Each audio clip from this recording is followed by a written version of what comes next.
Hello dear student, स्वागत है आपका दक्ष कंपटीशन क्लासेस के यूट्यूब चैनल पर। और मैं आपका अपना मोहम्मद आशिम मलिक एक बार फिर स्वागत करता हूं अपने यूट्यूब चैनल दक्ष कंपटीशन क्लासेस पर।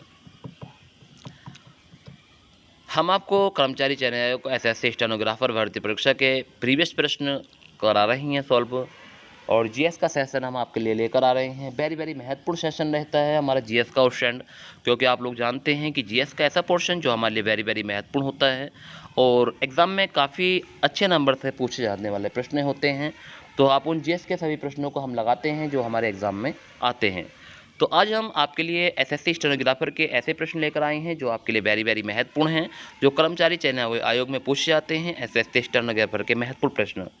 तो आज कल की वीडियो में हमने आपको 51 से 75 प्रश्न कराए थे क्वेश्चन। कुछ प्रश्न हमारे बाकी रह चुके थे, उन प्रश्नों को आज हम देखेंगे। वेरी महत्वपूर्ण प्रश्न हैं जो हमारे आने वाले एग्जाम के लिए काफ़ी महत्वपूर्ण हैं। चलिए शुरुआत करते हैं उन प्रश्नों की जो हमारे प्रश्न रह गए थे। और जो बच्चे अभी भी हमसे नहीं जुड़े हैं उन लोगों तक जरूर हमारी वीडियो पहुँचा दे क्वेश्चन। ये आपका मेरे ऊपर बहुत बड़ा एहसान होगा कि आप लोग उन तक मेरी वीडियो जरूर पहुंचाएं जो पढ़ना चाहते हैं, जो देखना चाहते हैं प्रीवियस क्वेश्चनों को, जो चाहते हैं तैयारी करना, तो उन तक ज़रूर हमारी वीडियो पहुंचाएं। क्योंकि मैं चाहता हूं कि आप तक अगर उन तक हमारी वीडियो पहुंचाएंगे तो हो सकता है उनका भी भला हो और हमारा भी भला हो, क्योंकि वो चाहते हैं पढ़ना और हम चाहते हैं पढ़ाना। तो आप लोग ज़रूर उन तक हमारी वीडियो ज़रूर पहुंचाएंगे। जो एसएससी स्टेनोग्राफर की तैयारी कर रही हैं आप लोग उन तक मेरी वीडियो ज़रूर शेयर करें। ठीक है बच्चों, अगर आप लोग नए हैं मेरे चैनल पर, आज ही आपने विजिट किया है, पहली बार मेरे चैनल पर आए हैं, तो आप लोग मेरे चैनल को सब्सक्राइब कर लें, बेल आइकन प्रेस कर लें और आगे भी शेयर कर दें। और देखते रहें ऐसी ही आलीशान वीडियो जो आपके लिए वेरी महत्वपूर्ण रहेंगी। शुरुआत करते हैं। जो हमारे प्रश्न शेष बचे थे, हम 76 प्रश्न से 100 प्रश्न तक पहुंचेंगे क्वेश्चन, देखते रहेंगे अच्छे प्रश्न, वेरी महत्वपूर्ण प्रश्न। हमारा पहला प्रश्न है क्वेश्चन नंबर 76। हमारा जो प्रश्न है कि निम्न में से कौन सी मछली ऊपर चढ़ सकती है? लता है, कोई है, या शार्क है, मेगूर है। क्वेश्चन नंबर 76 पर हम आ गए हैं। क्वेश्चन नंबर 76 आपके सामने है कि ऐसी कौन सी मछली है कि जो ऊपर चढ़ सकती है। ऊपर चढ़ सकती है उस मछली का हमें नाम बताना है। लता है, कोई है, शार्क है, या मैगूर है। तो निम्न में ऐसी कौन सी मछली है क्वेश्चन, बहुत अच्छा प्रश्न आपसे पूछा जा रहा है। तो आपको बताना है लता है, कोई है, शार्क है, मैगूर है। तो इस प्रश्न का जो सही आंसर है कि कोई नामक मछली पानी के बाहर किनारों तक ऊपर चढ़ जाती है। क्या नाम था? कोई। तो आपको ध्यान रखना है, कोई नामक मछली जो है पानी में ऊपर तक चढ़ जाती है, किनारों तक आ जाती है, ये बात आपको ध्यान रखनी है। नेक्स्ट है द्रवों की छोटी बूंदें। द्रव की छोटी बूंदें गोलाकार किस कारण से हो जाती हैं? और श्यानता है, गुरुत्वीय बल है, सभी ओर से एक समान दाब है, पृष्ठ तनाव है। तो क्वेश्चन नंबर 77 पर हम आ गए हैं कि द्रव की छोटी बूंदें गोलाकार किस कारण से हो सकती हैं। तो इसका सही आंसर क्या होने वाला है? क्वेश्चन नंबर 77 पर हम आ गए हैं। श्यानता है, गुरुत्वीय बल है, सभी ओर से एक समान दाब है, या पृष्ठ तनाव है। क्वेश्चन नंबर 77 का सही आंसर क्या होने वाला है? तो आप सभी लोग जानते हैं कि क्वेश्चन नंबर 77 का जो सही आंसर होगा वो हो जाएगा ऑप्शन नंबर डी, पृष्ठ तनाव के कारण। तो ध्यान रखेंगे क्वेश्चन कि क्या हो जाएगा, पृष्ठ तनाव हो जाएगा। तो आपको ध्यान रखना है, द्रव की छोटी छोटी बूंदें गोलाकार पृष्ठ तनाव के कारण हो जाती है, क्योंकि द्रव के अणु कम से कम स्थान घेरने का प्रयत्न करते हैं। यह बात आपको ध्यान रखनी है। जो द्रव के अणु होते हैं वो कम से कम स्थान घेरने का प्रयत्न करते हैं, इसलिए पृष्ठ तनाव के कारण जो द्रव की छोटी बूंदें गोलाकार हो जाती है, यही कारण होता है। ऑप्शन नंबर डी इस प्रश्न का सही आंसर होगा बच्चों, ध्यान रखना है। अच्छा प्रश्न था। नेक्स्ट, वह तरंग जो निर्वात से संचारित नहीं की जा सकती वह कौन सी है? प्रकाश तरंग है, ऊष्मा तरंग है, ध्वनि तरंग है, विद्युत चुम्बकीय तरंग है। तो बताना है वह तरंग कौन सी है जो निर्वात से संचारित नहीं की जा सकती है, कौन सी है? तो प्रकाश तरंग है, ऊष्मा तरंग है, ध्वनि तरंग है, विद्युत चुम्बकीय तरंग है। क्वेश्चन नंबर 78 पर हम आ गए हैं। क्वेश्चन नंबर 78 का जो सही आंसर हो जाएगा वो कौन सा हो सकता है बच्चों, बताना है कमेंट में कि वह तरंग जो निर्वात से संचारित नहीं की जा सकती है कौन सी है। क्वेश्चन नंबर 78 पर हम आ गए हैं। तो क्वेश्चन नंबर 78 का जो सही आंसर होगा बच्चों, तो आप सभी लोग जानते हैं उस ध्वनि का नाम है, उस तरंग का नाम है ध्वनि तरंग। क्या नाम है? जो निर्वात से संचारित नहीं की जा सकती उसका नाम है ध्वनि तरंग। ऑप्शन नंबर सी इस प्रश्न का सही आंसर है। ध्वनि तरंग निर्वात में संचारित नहीं की जा सकती क्योंकि ध्वनि तरंग को संचारित होने के लिए किसी न किसी माध्यम की आवश्यकता होती है, तो ध्यान रखना है, तो इसलिए निर्वात में संचारित नहीं हो सकती है। ऑप्शन नंबर सी इस प्रश्न का सही आंसर हो जाएगा। नेक्स्ट अगले प्रश्न की ओर चलते हैं और अगला प्रश्न हमारे सामने है कि अबिंदुकता की स्थिति में किस प्रकार का लेंस प्रयुक्त होता है, अवतल, उत्तल, बेलनाकार या समतल अवतल? बताएंगे सही आंसर क्या होने वाला है। क्वेश्चन नंबर 79 पर हम आ गए हैं कि अबिंदुकता की स्थिति में किस प्रकार का लेंस प्रयुक्त होता है, अवतल है, उत्तल है, बेलनाकार है या समतल अवतल है? बताएंगे। क्वेश्चन नंबर 79 का सही आंसर क्या होने वाला है कि क्वेश्चन नंबर 79 पर हम आ गए हैं बच्चों। तो क्वेश्चन नंबर 79 का सही आंसर जो हो जाएगा वो हो जाएगा बेलनाकार। क्या हो जाएगा? बेलनाकार इस प्रश्न का सही आंसर होगा। क्या होगा? बेलनाकार। कहा जाता है कि अबिंदुकता या दृष्टि वैषम्य की स्थिति में इसके निर्माण हेतु बेलनाकार लेंस का प्रयोग किया जाता है।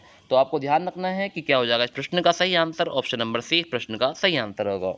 नेक्स्ट है, निम्न में से किस पदार्थ का कोई निश्चित गलनांक नहीं होता है? क्वेश्चन नंबर 80 पर हम आ गए हैं कि ऐसा कौन सा पदार्थ है जिसका कोई निश्चित गलनांक नहीं होता है? तो लोहा है, मक्खन है, बर्फ है, तांबा है? क्या हो जाएगा इस प्रश्न का सही आंसर? बहुत अच्छा प्रश्न पूछा जा रहा है कि निम्न में से किस पदार्थ का कोई निश्चित गलनांक नहीं होता है? क्या होगा इस प्रश्न का सही आंसर? क्वेश्चन नंबर 80 पर हम आ गए हैं। क्वेश्चन नंबर 80 का सही आंसर आपको बताना है। क्या हो जाएगा क्वेश्चन नंबर 80 का सही आंसर?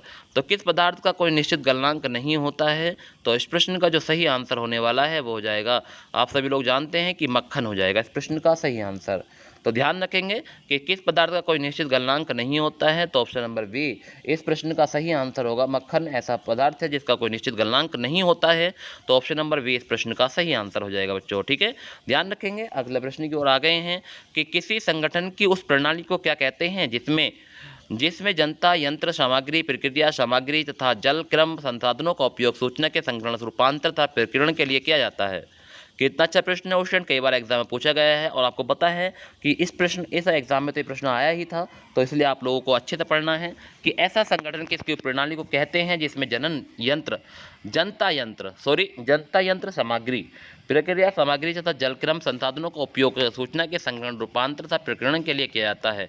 तो सूचना तकनीकी है, सूचना उद्यम है, सूचना प्रबंधक है या सूचना प्रणाली है? तो क्या हो जाएगा क्वेश्चन नंबर 81 का सही आंसर क्या होने वाला है? तो 81 का जो सही आंसर होगा बच्चों वो हो जाएगा हमारा सूचना प्रणाली। क्या हो जाएगा? सूचना प्रणाली। तो कहा जाता है सूचना प्रणाली के बारे में, तो आप सभी लोग जानते हैं कि सूचना प्रणाली वह पद्धति है जिसमें लोग यंत्र, सामग्री, प्रक्रिया, सामग्री तथा जल क्रम संसाधनों का उपयोग सूचना के संग्रहण, रूपांतर तथा प्रकीर्णन हेतु करते हैं। तो ध्यान रखेंगे ऑप्शन नंबर डी इस प्रश्न का सही आंसर है। क्वेश्चन नंबर 81 का सही आंसर डी ऑप्शन हो जाएगा बच्चों। ठीक है, नेक्स्ट अगले प्रश्न में निम्न में से आंकड़े कोश के बारे में क्या सही है? तो इनमें से आंकड़ा कोश के बारे में क्या सही है? चार ऑप्शन आपके सामने दिखा रहा हूँ, ऑप्शन अच्छे से पढ़ेंगे पहले जब आंसर कमेंट करेंगे। तो इनमें से आंकड़ा कोश के बारे में क्या सही है ये पूछा है। तो आंकड़ों को परिभाषित करने के लिए अधिकतर अत्यंत उपयोक्ता इस्तेमाल करते हैं। उसमें विविध प्रकार के आंकड़ा तत्व, आंकड़ा नियम, प्रतिबंध आदि होते हैं। उससे प्रणाली के आंकड़ों तक तेजी से पहुंचा जा सकता है। बी तथा सी दोनों। क्वेश्चन नंबर 82 पर हम आ गए हैं और क्वेश्चन नंबर 82 का सही आंसर क्या होने वाला है बताएंगे एक बार।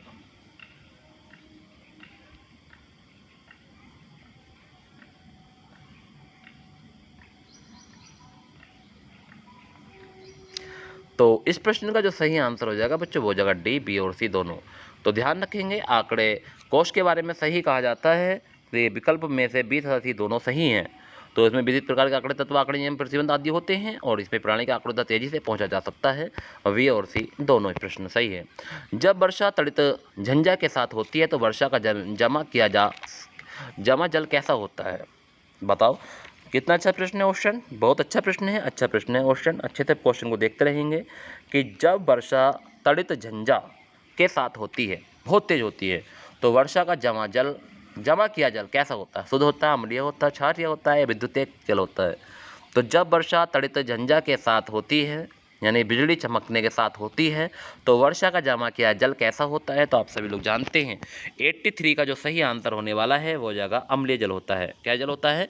अम्लीय जल होता है। ऑप्शन नंबर बी इस प्रश्न का सही आंसर हो जाएगा बच्चों, ध्यान रखना है। दूध से दही जमना किसका उदाहरण है? क्वेश्चन नंबर 84 पर हम आ गए हैं। दूध से दही जमना किसका उदाहरण है? पायशीकरण का है, जलीकरण का है, पिंडन है, स्कंदन है। तो दूध से दही जमना किसका उदाहरण है? तो बताना है। क्वेश्चन नंबर 84 का सही आंसर क्या होने वाला है?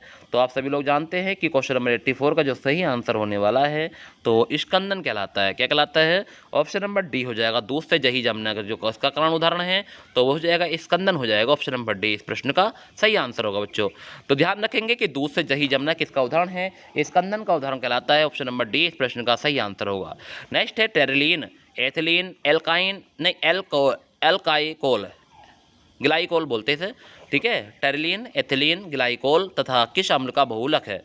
तो टेरिलीन, एथिलीन, ग्लाइकोल तथा किस अम्ल का बहुलक है? बेंजोइक अम्ल, सैलिसिलिक अम्ल या टेरिपेथिलिक अम्ल या एसिटिक अम्ल। तो कहा जाता है उस टाइम। तो बताएंगे क्वेश्चन नंबर 85 का सही आंसर क्या होने वाला है। तो क्वेश्चन नंबर 85 का जो सही आंसर होने वाला है तो आप सभी बच्चे जानते हैं क्या हो जाएगा इस प्रश्न का सही आंसर। तो क्वेश्चन नंबर 85 का सही आंसर होगा फेक्टलिक अम्ल। ऑप्शन नंबर सी इस प्रश्न का सही आंसर होगा। टेरिफेक्टलिक अम्ल इस प्रश्न का सही आंसर होगा बच्चों आप सभी लोग जानते हैं इस प्रश्न का सही आंसर हो जाएगा। तो टेरिफेक्टलिक अम्ल इस प्रश्न का सही आंसर है। ऑप्शन नंबर सी इस प्रश्न का सही आंसर हो जाएगा बच्चों, ठीक है। 85 प्रश्न तक हम आ गए हैं। उस टाइम हमें 100 प्रश्न तक पहुंचना है। मात्र 15 प्रश्न आपके लिए बाकी हैं। आप लोग अच्छे से तैयारी कर ले बच्चों। देखो एसएससी स्टेनोग्राफर ऐसी जॉब है, अगर आप बन गए तो आपको सेल टैक्स, इनकम टैक्स अच्छे पोस्ट आपको मिलेगी उस टाइम। और एसएससी स्टेनोग्राफर से आपको बहुत अच्छी पोस्ट और मिलती है। सीबीआई तक आप पोस्ट चाहता है। कुछ बच्चे सेलेक्ट हो जाते हैं जिनके अच्छे मार्क्स होते हैं तो उन्हें सीबीआई में ही सेलेक्ट कर लिया जाता है। बहुत सारी पोस्ट होती है सीबीआई से और बच्चे भी जाते हैं। मगर आप लोग ध्यान रखेंगे कि सीबीआई में एसएससी स्टेनोग्राफर से भी जाते हैं, सीएचएस से भी जाते हैं, एसएससी ही थ्रू ही सीबीआई में बनते हैं। ये बात आपको ध्यान रखना। क्वेश्चन नंबर 85 तक हमने कर लिए हैं। 86 प्रश्न आपके सामने है उस टाइम। 86 प्रश्न देखेंगे क्या कह रहा है। 86 प्रश्न कह रहा है कि वह प्रथम बायोटेक कंपनी कौन सी थी जिसने भारत में रेवेज टीका बनाया था? वाओ, कितना गजब का क्वेश्चन है उस टाइम। एक बार जरूर देखा करें। 20 मिनट की वीडियो होती है, आपके लिए बहुत ही महत्वपूर्ण क्वेश्चन लेकर आता हूँ।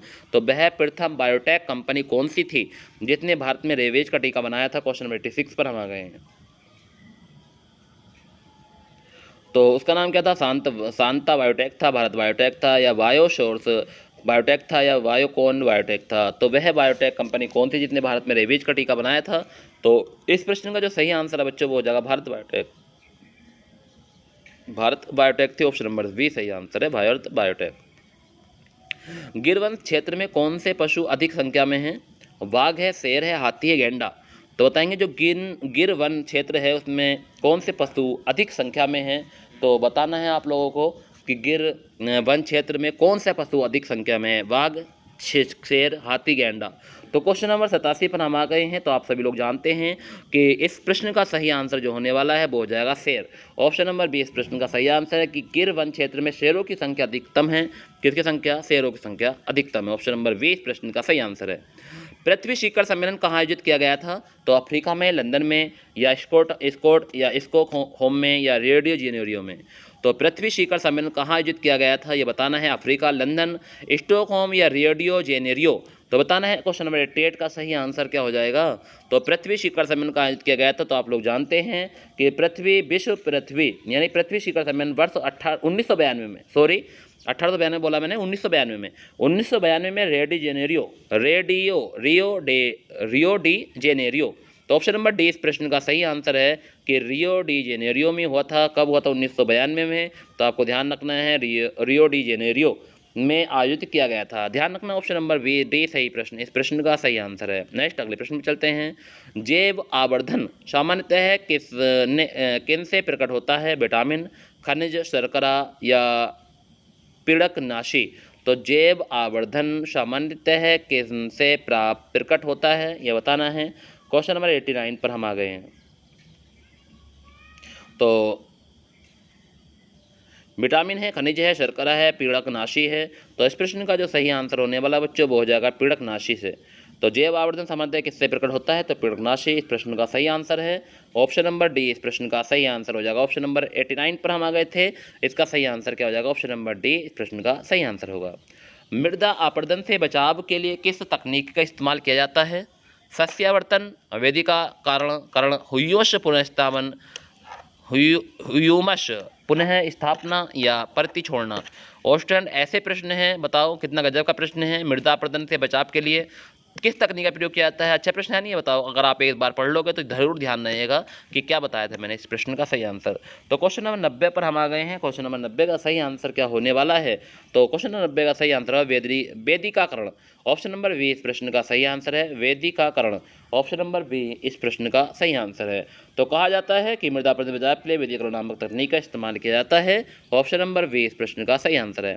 परमवीर चक्र के लिए निम्नलिखित विजेताओं में से किसे यह सम्मान मरणोपरांत कारगिल युद्ध में उसकी भूमिका के लिए प्राप्त हुआ था?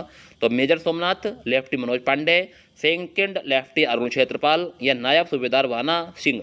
तो परमवीर चक्र के निम्नलिखित विजेताओं में से किसे यह सम्मान मरणोपरांत कारगिल युद्ध में उसकी भूमिका के लिए प्राप्त हुआ था?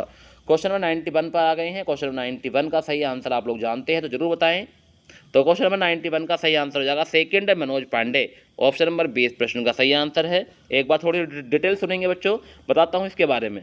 ऑप्शन कहा जाता है कि 11वीं गोरखा राइफल के लेफ्टिनेंट मनोज पांडे को मरणोपरांत परमवीर चक्र दिया जाता है। ठीक, 11वीं गोरखा राइफल के लेफ्टिनेंट मनोज पांडे थे, इनको मरणोपरांत परमवीर चक्र दिया गया था। ये बात आपको ध्यान रखनी है। ठीक है, नेक्स्ट है क्वेश्चन नंबर 92 पर हम आ गए हैं। मात्र हमारे पास 8 प्रश्न बाकी हैं बच्चों, मेहनत कर लीजिए। अगर आप मेहनत के साथ पढ़ते हैं तो जरूर सिलेक्शन लेकर रहोगे इस बार, और मैं उम्मीद करता हूं कि अगर इस बार आपने सिलेक्शन लिया SSC स्टेनोग्राफ में तो बहुत आगे तक आप निकलने वाले हैं।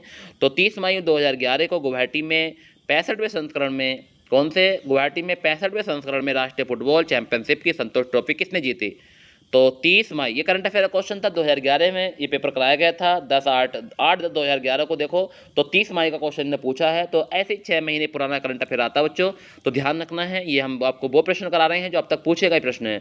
ऑप्शन कहा जाता है कि प्रीवियस क्वेश्चन को जरूर लगाना चाहिए, तो आप भी लगाएं। मैं आपके लिए सभी प्रश्न आपको SSC स्टेनोग्राफर के आपके पास पहुंचाऊंगा।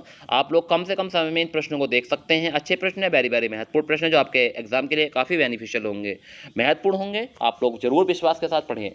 तो देखेंगे क्वेश्चन नंबर 92 में 30 मई 2011 को गुवाहाटी में 65वें संस्करण में राष्ट्रीय फुटबॉल चैंपियनशिप संतोष ट्रॉफी किसने जीती थी?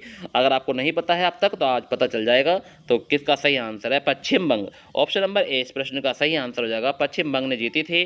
कैसे जीती थी अब बता देते हैं कि पश्चिम बंग ने मणिपुर को 2-1 से पराजित कर गुवाहाटी में संपन्न संतोष ट्रॉफी अपने नाम की थी। ज्ञातव्य है कि पश्चिम बंग ने 31वीं बार यह खिताब जीता था। वाह, कितनी बार? 31वीं बार यह खिताब जीता था बच्चों। ऑप्शन नंबर ए इस प्रश्न का सही आंसर हो गया बच्चों, ध्यान रखना। वर्ष 2010 का दादा साहेब फाल्के पुरस्कार निम्न में किसे मिला था? तो के राघवेंद्र राव को, आलानी श्रीधर को, के भालचंद्र को, एस रघु कश्यप को। तो इसलिए कहा जाता है कि 2-4 प्रश्न करंट अफेयर के जरूर आते हैं। तो 5 से 7 प्रश्न करंट अफेयर के मिलते हैं ऑप्शन। तो इसलिए जब भी आप पेपर देने जाए SSC स्टेनोग्राफर का, तो आप जरूर एक करंट अफेयर जरूर पढ़ के जाएं, क्योंकि देखो करंट अफेयर का है हर एग्जाम में पोर्शन छोटा थोड़ा जरूर पूछा जा रहा है। ठीक है, तो आप जरूर पढ़ के जाएंगे, उम्मीद रखता हूं। तो क्वेश्चन नंबर 93 का सही आंसर एक बार बता देंगे, क्या हो जाएगा सही आंसर? तो ऑप्शन नंबर सी इस प्रश्न का सही आंसर के बालचंद्र। क्या हो जाएगा? के बालचंद्र हो जाएगा। तो वर्ष 2010 का दादा साहब फाल्के पुरस्कार वालचंद्र को दिया गया था। किसे? वालचंद्र को दिया गया था। ठीक है, नेक्स्ट है क्वेश्चन नंबर 94 पर हम आ गए हैं। निम्न में कौन सा व्यक्ति सुप्रसिद्ध सरोदवादक है? तो बताओ, सुप्रसिद्ध सरोदवादक के बारे में तो आप लोग जानते ही होंगे। पंडित VG जोग है, चित्ती बाबू है, यू लतीफ़ अहमद है या यू अमजद अली है। तो बताएं कि निम्न में से कौन सा व्यक्ति सुप्रसिद्ध सरोदवादक है? इस प्रश्न का सही आंसर क्या होने वाला है? तो क्वेश्चन नंबर 94 पर हम आ गए। मात्र 6 प्रश्न बाकी हैं बच्चों। अगर आप लोग मेहनत कर रहे हैं तो ज़रूर लास्ट तक मेहनत करते रहें। तो सरोदवादक जो व्यक्ति हैं उनका नाम है यू अमजद अली। क्या नाम है? यू अमजद अली। इस प्रश्न का सही आंसर होगा बच्चों यू अमजद अली। तो ध्यान रखना है इनमें कौन सा व्यक्ति सुप्रसिद्ध सरोदवादक है? यू अमजद अली। तो ध्यान रखेंगे, अच्छा प्रश्न है। यू अमजद अली भारत के एक सुप्रसिद्ध सरोदवादक हैं इन ऑप्शन के अकॉर्डिंग। नेक्स्ट है, दक्षिण ध्रुव की खोज किसने की थी? वाह, रॉबर्ट पियरे, एमंडसन या तासमान या जॉन केवोट। तो बताएंगे दक्षिण ध्रुव की खोज किसने की है? 95 प्रश्न पर हम आ गए हैं। तो इस प्रश्न का सही आंसर की जगह एमंडसन ने की थी। एमंडसन। ऑप्शन नंबर बी इस प्रश्न का सही आंसर होगा, एमंडसन ने की थी। दक्षिण ध्रुव की खोज किसने की थी? एमंडसन ने की थी। ऑप्शन नंबर 20 इस प्रश्न का सही आंसर है। 13 मई 2011 को घोषित विधानसभा के चुनाव परिणाम के अनुसार तृणमूल कांग्रेस तथा उसकी नेता ममता बनर्जी के पश्चिम बंगाल के 3 दशकों से अधिक समय में चल आ रहे वाम दलों के शासन का अंत कर दिया था। तदनुसार उन्हें कितने बहुमत मिला था? ऑप्शन, इस बार भी चुनाव हुए हैं, इस बार भी चुनाव के प्रश्न जरूर पूछे जाएंगे। आप लोग चुनाव के प्रश्न करंट अफेयर को जरूर पढ़ के जाएं, क्योंकि आपको पता है जब भी चुनाव हुए, जब भी उसके क्वेश्चन जरूर बनते हैं, तो आप जरूर उन प्रश्नों को पढ़ कर जाएँ। क्वेश्चन नंबर 96 देखो, करंट अफेयर का क्वेश्चन पूछा गया है, चुनाव से संबंधित क्वेश्चन पूछा गया। तो इसका सही आंसर हो जाएगा क्वेश्चन नंबर 96 का सही आंसर हो जाएगा ऑप्शन नंबर बी 3/4 से मोहब्बत पे लेते 3/4। ठीक है, ध्यान रखना है। तो ये प्रश्न अच्छा महत्वपूर्ण प्रश्न है कि 13 मई 2011 को पश्चिम बंगाल में हुए विधानसभा चुनाव में तृणमूल कांग्रेस के कुल 294 से 227 सीटों पर जीत हुई थी। कितने? 294 में से 227 सीटों पर जीत हुई थी। तो 3/4 बहुमत मिला था कांग्रेस को, तृणमूल कांग्रेस को। ठीक है, तृणमूल, ध्यान रखेंगे 2011 में। नेक्स्ट है, विश्व का सबसे ऊंचा रेल पुल किस नदी पर बनाया गया था? ब्रह्मपुत्र, व्यास, चेनाब, झेलम। तो विश्व का सबसे ऊंचा रेल पुल किस नदी पर बनाया गया? क्वेश्चन नंबर 97 पर हम आ गए हैं। तो क्वेश्चन नंबर 97 का सही आंसर क्या होने वाला है बताएंगे। तो विश्व का सबसे ऊंचा रेल पुल किस नदी पर बनाया गया? तो इस प्रश्न का सही आंसर आप लोग जानते हैं, क्या हो जाएगा? चेनाब नदी पर बनाया गया। किस पे? चेनाब। तो कहा जाता है विश्व का सबसे ऊंचा रेल पुल श्रीनगर के निकट चेनाब नदी पर बनाया गया।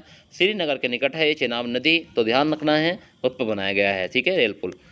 भारत का अंटार्कटिका में स्थापित तीसरा अनुसंधान केंद्र किस नाम का है? हिंद है, अक्षय है, भारतीय है, इंद्रप्रस्थ है। तो भारत का अंटार्कटिका में स्थापित तीसरा अनुसंधान केंद्र किस नाम का है बताना है। क्वेश्चन नंबर 98 पर हम आ गए हैं। तो बताना है क्या हो जाएगा क्वेश्चन नंबर 98 का सही आंसर। तो क्वेश्चन नंबर 98 का जो सही आंसर होने वाला है बच्चों, तो आप सभी लोग जानते हैं, ऑप्शन नंबर सी हो जाएगा इस प्रश्न का, भारतीय। क्या हो जाएगा? भारतीय हो जाएगा। तो कहा जाता है कि भारत का अंटार्कटिका में स्थापित तीसरा अनुसंधान केंद्र भारतीय है। ज्ञातव्य है कि भारत का अंटार्कटिका का पहला अनुसंधान केंद्र दक्षिण गंगोत्री है। कौन सा है पहला अनुसंधान केंद्र? दक्षिण गंगोत्री है। ये बात भी आपको ध्यान रखनी है। 99 प्रश्न पर आ गए हैं। इसके बाद हमारा एक प्रश्न बाकी और बचेगा। स्टूडेंट जो बच्चे मेरे साथ अब तक जुड़े हुए थे उनका बहुत बहुत शुक्रिया, उन्होंने ये पूरी क्लास पढ़ी, अच्छा लगा मुझे। आप लोग ऐसे ही पढ़ते रहें, मेहनत करते रहें, ऐसे ही मैं आपके लिए वीडियो लाता रहूँगा। न्यूजीवीक पत्रिका द्वारा 2010 में बनाई गई विश्व के सर्वोत्तम देशों की सूची में भारत का क्रमांक कौन सा था? न्यूजवीक पत्रिका द्वारा 2010 में बनाई गई विश्व के सर्वोत्तम देशों की सूची में भारत का क्रमांक कौन सा है, ये पूछा है। अच्छा प्रश्न है, वेरी वेरी महत्वपूर्ण प्रश्न। 46वां, 78वां, 93, 128। चार ऑप्शन आपके सामने हैं, बताएंगे सही आंसर, सोचेंगे अपने दिमाग में। तो भारत का स्थान जो था वो था 78वां स्थान था। ठीक है, 78। नेक्स्ट अगला प्रश्न, क्वेश्चन नंबर 100। आज का लास्ट प्रश्न है, वेरी वेरी महत्वपूर्ण प्रश्न है। 6 राज्यों के समूह की सूचियों में निम्न में से कौन सी सूची ऐसी है जहां केंद्रीय मंत्रिमंडल के अगस्त 2010 के निर्णय अनुसार अखिल भारतीय आयुर्विज्ञान संस्था AIIMS जैसे संस्थान स्थापित करने का निर्णय किया गया था? पश्चिम बंगाल, बिहार, छत्तीसगढ़, मध्य प्रदेश, उड़ीसा तथा राजस्थान। बिहार, छत्तीसगढ़, मध्य प्रदेश, उड़ीसा, राजस्थान तथा उत्तराखंड। उत्तर तमिलनाडु, महाराष्ट्र, केरल, आंध्र प्रदेश, झारखंड तथा हरियाणा।